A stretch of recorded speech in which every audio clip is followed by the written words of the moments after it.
are Locked On Kentucky, your daily podcast on the Kentucky Wildcats. Part of the Locked On Podcast Network, your team every day.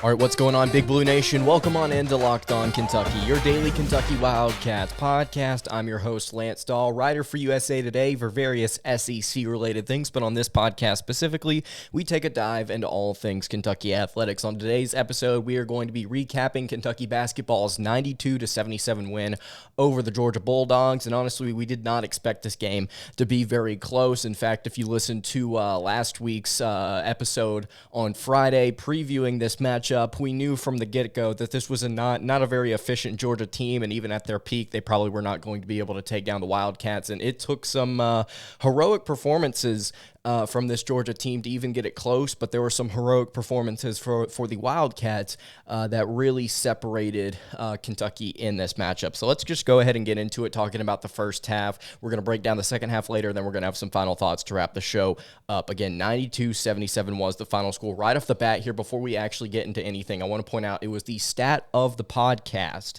last Friday. We broke it down, and we took a look at a very interesting statistics. Georgia has played 10 teams that are ranked 200th or higher in the KenPom rankings, and only one of those teams has managed to they've managed to hold that one team underneath their average points per game. So out of those 9 other squads, they exceeded their average points per game against the Georgia defense. Point being, Georgia's defense just kind of bends to the will of anybody. Kentucky averaging a little over 80 points per game. Kentucky finished with 92, so there's another team that Georgia just simply was not able to stop, and it's not like they're seeing the same style of offense again and again and again and again. It's a lot of different teams that play differently. Virginia, Wofford, Kentucky now, George Mason, Northwestern. I mean, we're seeing a lot of different offensive styles that are being thrown at Georgia, and they can't hold any of them. And 92 points in this game. Kentucky had really good looks early on in this game. They just simply couldn't knock them down, and that's what kind of allowed Georgia to I believe they were up by 6 at one point, but they didn't necessarily ever at any point build like a significant lead. They just kind of kept themselves within the game, and if you look at KenPom, you look at the ESPN BPI, you knew that it was always going to be a Kentucky win, or at least they were projecting it to be, regardless of the fact that Georgia was staying in the game, at least keeping it tied for the majority of the first half. Aaron Cook had 7 points early. He was one of the guys that we highlighted as key players in this matchup. Tshiebwe was not an offensive factor for the first 4 minutes of the game, and then after the under-16 timeout, the Washington to Tshiebwe show started, and we're going to talk about them a little bit more later on the show, but there were numerous wraparound bounce passes from Washington to Tshiebwe inside the paint that would finish with dunks or layups. The pick and roll game was absolutely fantastic between those two. Again, we're going to break down how important they were later on in the show. A couple of transition buckets from Kentucky were nice to see early on in this game, but Noah Baumann, the guard for Georgia, was incredibly consistent shooting the 3 ball today. I believe he was 4 of 7, if I'm not mistaken, or 3 of 5. I know he knocked down a few, and most of them actually, if not all, came in the first half. And it was just incredibly efficient offense from him and Georgia early on, whether it be in the half court, whether it be in transition. Noah Baumann was the forefront of their 3-point shooting. I believe halfway through the first half, they were 4 of 6 from 3. They didn't take a ton of them in this game, but man, Georgia was knocking down a lot of different shots. It felt like at some point just about everything in the first half. I mean, Kentucky was in rhythm for the majority of this game, and it felt like the Bulldogs, where every single time Kentucky would try and pull away, it's just like, well, there's another shot in transition from Georgia, or there's another 3 from Noah Baumann. And it was not like Kentucky was turning the ball over, and that's what led to Georgia playing well in transition. It was just simply missed shots and long rebounds and runouts for the Bulldogs. Only 7 turnovers on the day for the Wildcats. Only 7, which is very, very impressive. But I will say, and we'll talk about this later, Georgia's defense doesn't put pressure on anybody, and we broke that down on Friday. The fact that Kentucky only had 7 turnovers was not necessarily to be expected, not necessarily that low of a number, but we were floating somewhere around there, at least projection-wise, heading into this matchup. Both teams were very aggressive in the paint. Very, very aggressive in the paint. Whether it be in transition, whether it be in the half court, both these teams attacked it for the majority of the contest. And there were some fouls, but overall, I'm surprised that these two teams put up as many shots as they did without drawing a ton of fouls. By the way, I don't know if you can hear it. It is absolutely flooding outside the studio right now. So just bear with me. You may hear some thunder. You may hear some rain, but we should be okay. Later on in the first half, I believe it was closer to the end of it, Tshiebwe had hit a free throw line jumper. I'm going to talk about shot selection later on. And the color analyst on SEC Network had a quote here, and I wanted to read it to you, talking about Tshiebwe after he made that jumper. He said, "To be such a physical player, Oscar Tshiebwe has a gracefulness and a soft touch that many physical players just simply don't have." End quote. And I absolutely love that statement from the color analyst, and I think he's absolutely right. Look, we've seen as the season has gone on, Tshiebwe try and develop that little 15, 16, 17-foot jumper, and he's knocked it down. Now, he missed his first two that he took in this game, but he started to find it with some consistency as the game went on, and that makes him so difficult to guard in terms of what a defense has to do to not just monitor him, but monitor the rest of the team. Is if your big man, your physical inside guy, is able to extend himself outside the paint, not only do you have to account for that, right? You have to account for the entire paint area. You have to account for guarding that. But you also have to account for what is he going to do if he kicks it out? What's he going to do if he kicks it out to an open shooter? Kellen Grady, TyTy Washington, Davion Mints, who played phenomenally in this game. We'll get to him in just a minute.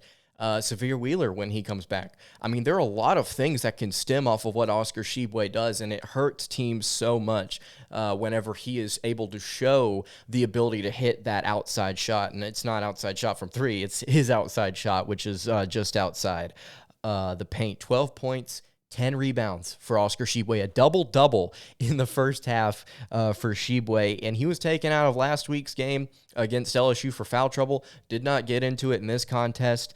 Double-double for Oscar Tshiebwe in the first half. Absolutely phenomenal. We're going to talk about what happened in the second half for the Wildcats and why Kentucky was able to pull away, because I believe it was 37-40 at the break. Again, Georgia just kept knocking down shot after shot after shot. And the Wildcats weren't able to solidify themselves in the first half. We're going to talk about what happened in the second half in just a second. But before we do that, I want to tell you guys about our friends at Built Bar. It's the new year, so that means New Year's resolutions. If yours is about getting fit or eating healthier, make sure you include Built Bar in your plan. Built Bar is the protein bar that tastes like a candy bar, or maybe even better than a candy bar. Built Bar makes it easier to stick to your New Year's resolution because it tastes so good, you'll actually want to eat it, unlike other protein bars, which can be chalky, waxy, plain, disgusting, and taste like a chemical spill. Other protein bars do not taste anywhere near as good as Built Bar does. And if you want to eat healthy, you start to try different things, and it just eventually just gets so boring. And a few weeks in, you start to realize like all these things are flavorless, it's tasteless, it's just not worth it. Where's all the chocolate? Where's all the taste? Where's all the good stuff? And Built Bars are covered in 100% real chocolate, and they contain 130 calories, 4 grams of sugar, 4 net carbs, and 17 grams of protein. You can compare that to a candy bar, which usually has around 240 calories, 30 grams of sugar, and dozens of net carbs. And there's so many different flavors to choose from, like coconut almond, cookies and cream, salted caramel, peanut butter brownie, raspberry, mint brownie. They've got so many different flavors, guys. In fact, they're always coming out with new ones, new limited time flavors, that is. So you can go to Built.com to check out what's new and what's coming out. And you can also go to Built.com using promo code LOCKED15 to get 15% off any order you make. Again, that's code LOCKED15 for 15% off at Built.com. Would highly encourage you to go check out Built. They've got some phenomenally tasting protein bars. All right, moving along here, talking about the second half between Georgia and Kentucky. By the way, Kentucky, I believe 11-3, 12-3 now on the season, 1-1 in SEC play. Or 2-1, excuse me, in SEC play. This was a team in Georgia that we did not expect a whole lot out of, and we got their best in the first half. In the second half, they started to slow down, and it was not like, at least from what I observed, it was not like they were trying anything different necessarily. It's just they weren't hitting shots. Aaron Cook wasn't getting things going in transition. Carrillo Oquendo Hopefully I pronounced his name right. I said last show, I was like, I'm about to butcher this, and I believe I mispronounced it then. But he was not able to get his outside shot going. We noticed a couple of times that he tried to attack in transition, mentioned how explosive he was last Friday. Kentucky drew a couple of charges on him, which kind of prevented that moving forward. But there was not a lot of difference in the Georgia offense in the second half. Again, they just couldn't knock down shots. Speaking of not a lot of difference, there was not a lot of movement on the bench for Kentucky this entire game. Only 6 players finished with more than 15 minutes for Kentucky. And I want to go through here, and I want to just note some of the minutes. I've got it on my notes here. So 6 players finished with 15 minutes or more. Jacob Toppin had 17 minutes. Oscar Tshiebwe had 39. Keon Brooks had 30. TyTy Washington had 37. Kellen Grady had 39. And Davion Mints had 30. There were 3 other guys that got to play the ball game. Bryce Hopkins, who had 6 minutes. Lance Ware, who had 1 minute and made the only shot that he took within that minute. And that's the efficiency I wanted out of Lance Ware. We complained about that in the recap show, I believe it was last Wednesday, talking about the LSU loss and how inefficient Lance Ware was. Look, 1 minute, 1 basket, good for you, Ware. And then Dante Allen had 1 minute and did not record a statistic. So Kentucky really elected to play with those 6 guys. Believe those 6 guys had the best chance to give Kentucky a win, and they did.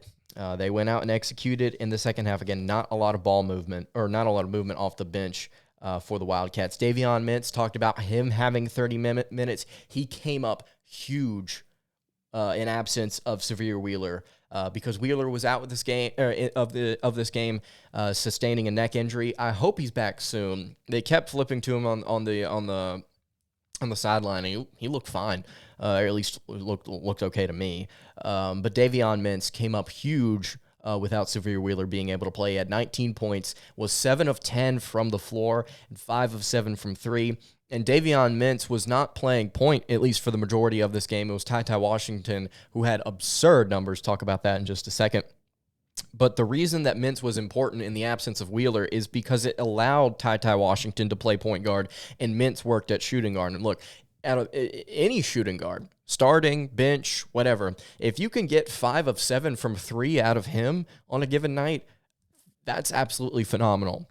And we've seen flashes of this from Mints during his career with the Wildcats, and we've seen him now be reserved to a role player coming off the bench now that Kellen Grady is here. But man, he played really, really well last night, or 2 nights ago, excuse me. Very impressed with what I saw out of Davion Mints. Speaking of Kellen Grady, who is the starter now at shooting guard, he's in a little bit of a slump.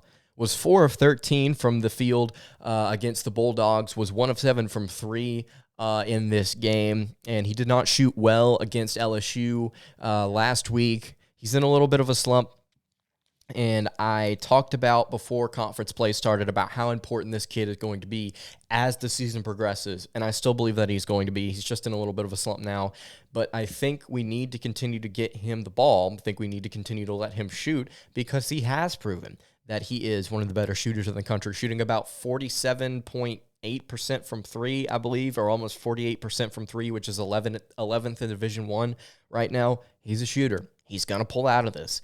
So if we can just continue to feed him the ball, he's going to give us a night that will be crucial, I feel like, coming up in SEC play. Kentucky only shot 7 free throws in this game. That's something I noted in the second half. Not a lot of fouls were being called, at least on the Wildcats. 7 free throws, Kentucky made 6 of them. That's the efficiency you need from the free throw line.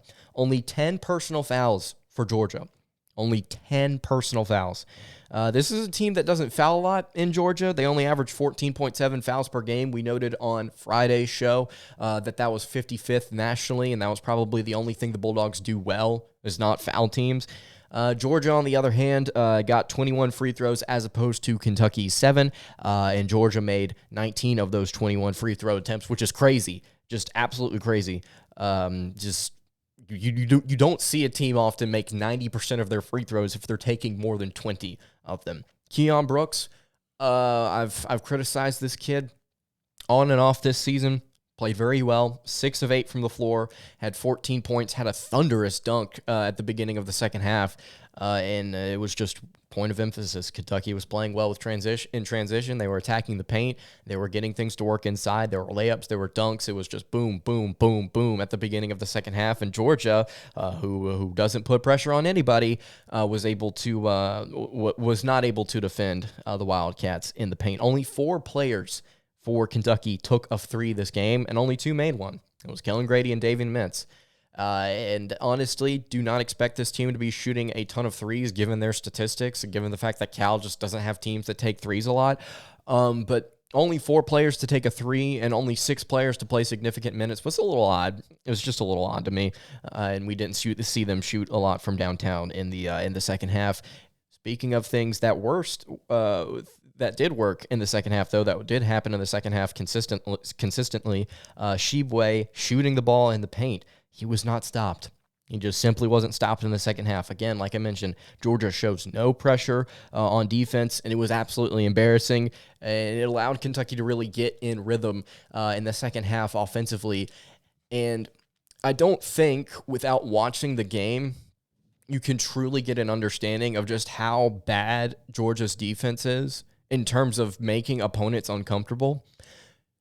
Kentucky just kind of did what they wanted. Like I mentioned earlier, TyTy would just get an entry pass to Tshiebwe. He would work it in for a dunk or a layup. It would just be that over and over and over and over. And Georgia just kind of let it happen. Just kind of let Kentucky take the shot. And there's a happy medium here between saying that Kentucky just played a really good game and knocked down their shots and saying that Georgia just kind of let them do whatever they want. And I do not want to understate or overstate either of those two facts. Just pointing out here, Tshiebwe was not stopped in the paint. Georgia didn't really try to either. Kentucky being in rhythm for almost the entire game. Mentioned that in the first half segment, talking about it here. Again, played really, really well in transition. Did not get a lot of fast break points. I believe they only had 12. But overall, I thought it was a great day in terms of pace of play. The Georgia offense, 77 points. And I think they had a very solid day. So we highlighted some of the major statistics on the Friday show. And there are 5 here that I want to go through. And I just want to point out the fact that they hit the over in three of the categories and 3 of the most important categories. So Georgia averages 14.4 assists per game. Georgia had 12 against Kentucky, so that hit the under. 44.2% field goal shooting for the Bulldogs on the year. Georgia shot 49% in this game against Kentucky. Hit the over there. 71.4% free throw shooting on the year. Like I mentioned earlier, 90.5% from the free throw line, 19 of 21 from the charity stripe. Way over in that category was very important for them keeping this game close. 31.2% three-point shooting for the Bulldogs. 31.2% from 3. And then Georgia shot 47% from 3 in this game. 35.4 rebounds per game, and then Georgia grabbed 25, so that's 10 under their average. But in those 3 statistical categories right there, field goal shooting, free throw shooting, and three-point shooting, they just simply had a day. This Georgia offense has not really had their moments this season. They've not really had like an explosive breakout consistency game. But they had it against Kentucky, and I don't necessarily think that it was something the Wildcats were doing wrong. I mean, they put pressure on them. They were contesting shots. I think they were playing well, but like we cited, Tom Crean throws a lot of different sets at you. He can throw a lot of different looks at you. He likes to play well in transition, and Georgia just simply knocked down shots. A 5-9 team just went out there and they just made their shots. And there's not really much you can do if a team's having a hot shooting night. I mean, it's contagious. Anybody can knock down a shot after you see a couple go in. So there's not really much to say about that other than, and I don't want to sit here and criticize Kentucky. I just want to point out, I mean, it's like, what are you going to do? 77 points. What are you going to do? Score 92, I guess is what you are going to do. Man, but I will say, you see all those numbers and you think, man, you would like to see them score a little bit over 77 points. Well, their consistency dwindled in the second half, and that was just the main reason that Kentucky was able to pull away in this game is, well, we kept pounding the paint over and over and over, and then Georgia on the other end wasn't making their shots, and I feel like it got in their head a little bit. All right, we're going to talk about final thoughts here, just kind of recap on the Monday edition of Locked On Kentucky in just a second. But first, I want to tell you about an incredible app everyone who buys gas needs to know about. Get Upside. If you have Get Upside, as all Locked On Kentucky listeners should, then you will be making up to 25 cents for every gallon of gas every time you fill up. Just download the free Get Upside app in the App Store or Google Play right now using promo code SCORE and get a bonus 25 cents per gallon on your first fill up. That's up to 50 cents cash back. Don't pay full price at the pump anymore. Get cash back using Get Upside. Again, just download the app for free and use promo code SCORE to get up to 50 cents a gallon cash back on your first tank. Some people who drive a lot are making as much to $200 to $300 a month in cash back, and there's absolutely no catch. The cash back gets added right to your account. You can cash it out anytime to your bank account, your PayPal, or an e-gift card or Amazon or another brand of gift card. Just download the free Get Upside app and use promo code SCORE to get up to 50 cents a gallon cash back on your first tank. Again, that's code SCORE. All right, final thoughts here on the Monday edition of Locked On Kentucky. Really appreciate you guys making Locked On Kentucky your first listen every single day. If you're watching on YouTube, really appreciate you. If you would do so, please subscribe to the channel, turn your notifications on so that you get notified when the next episode of Locked On Kentucky comes out. We're going to be having Sean Vinzel of Hoops Insight on later on this week to preview Kentucky versus Tennessee. That's going to be a huge matchup. You are not going to want to miss that. If you're listening on podcasts, Spotify has finally started allowing people to put out ratings, not reviews, but ratings of shows. So if you would, go leave a 5-star review. I'd really appreciate it. If you're on Apple Podcast, would really appreciate it if you left a review there as well. Final thoughts here. Kentucky victors over the Bulldogs 92-77. They did not cover, but it was a 15-point win nonetheless. Last week, after Kentucky lost to LSU, we cited 3 things that the Wildcats needed to do better to win games in the SEC. Shoot the ball with more consistency, improve their shot selection, and make better decisions in transition. So let's go over what Kentucky did in this game and compare that to those 3 points and see if they actually succeeded. So shoot the ball with more consistency. Well, Kentucky shot 57.1% from the floor and 40% from 3. I would say that's consistent. I would say if you're shooting at a 57% clip, you're probably going to win a basketball game. Again, Georgia's defense, just absolutely terrible. Absolutely terrible. Shot selection, needing to improve. There were a lot of jumpers taken in this game. I griped a lot last week about the shot selection with the 2-point jumpers and just how it's just not an efficient shot. Well, darn, I was wrong. At least in this game. And Kentucky was able to just kind of knock down jumpers at will. TyTy Washington, Oscar Tshiebwe. Wheeler wasn't playing in this game. What am I talking about? Oscar Tshiebwe and Keon Brooks, the king of the 2-point jumper. He and Washington and Shebwen just kind of knocked down wherever they wanted to in this game. Off the pick and roll, in transition. It looked smooth. They were in rhythm. They looked comfortable. Georgia wasn't doing anything to stop it. Good on them. Great shot selection. Decisions in transition. Again, like I mentioned earlier, Kentucky only had 12 fast break points, at least according to CBS Sports. But Kentucky just attacked the paint in transition. And honestly, even when they would bring the ball up and they would kind of slow down for a second, eventually they would get a shot out of that possession and everything just kind of flowed. It was really, really good pacing from the Wildcats. I've not talked about it, so let's go ahead and get to it here. TyTy Washington, 17 points. 17 assists, 5 rebounds, 2 steals, and 2 turnovers. Fantastic game in lieu of Wheeler not being able to play. And that was a question that we asked on Friday is, would TyTy be able to assert himself as the point guard? Well, those 17 assists that I just mentioned, though that broke a school record for assists in a single game. And I do not want to understate how big of an accomplishment this is for your combo guard to step out on the court in an SEC environment against another SEC team and record 17 assists. Now, you've got somebody that you're feeding the ball to quite a lot that the other team can't stop, and we're going to talk about him in just a moment, but 17 assists for your combo guard.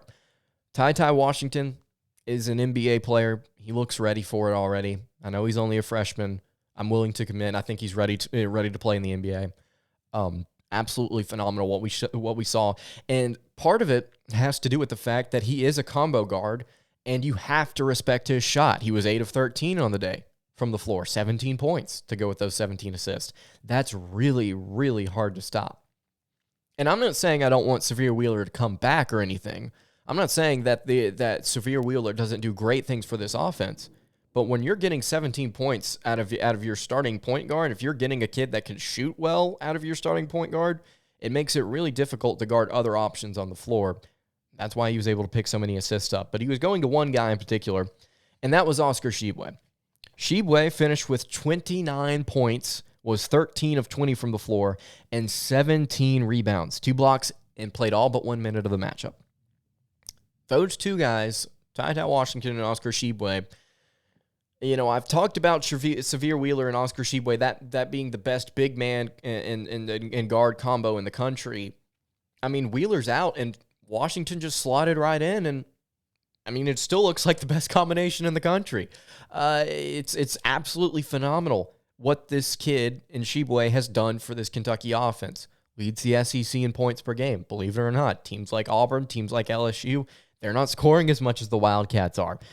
It's phenomenal to see this team play so well in a variety of different ways offensively, and a lot of it does stem with what Oscar Tshiebwe brings to the table. If you want to get it to him in transition, if you want to work it in the half court and slow the clock down, if you want to get it inside out, we saw Kentucky do that a little bit in this game. They can do anything they want on the offensive end, and a lot of it stems from what TyTy Washington and what Oscar Tshiebwe bring to the table. So that's all I got for this game. 92-77 was the final score. I believe my final score prediction was 87-70. I wasn't terribly off, but I was off, and it was a good win. It was a very good win. And we will continue to talk about some more Kentucky basketball on tomorrow's episode of Locked On Kentucky. But that's going to do it for today. You can follow the show on Twitter at Locked On UK. You can follow me on Twitter at Dawe. You can follow the show on Instagram at Kentucky Podcast. Again, I will see you all tomorrow. Have a good day, everybody, and God bless.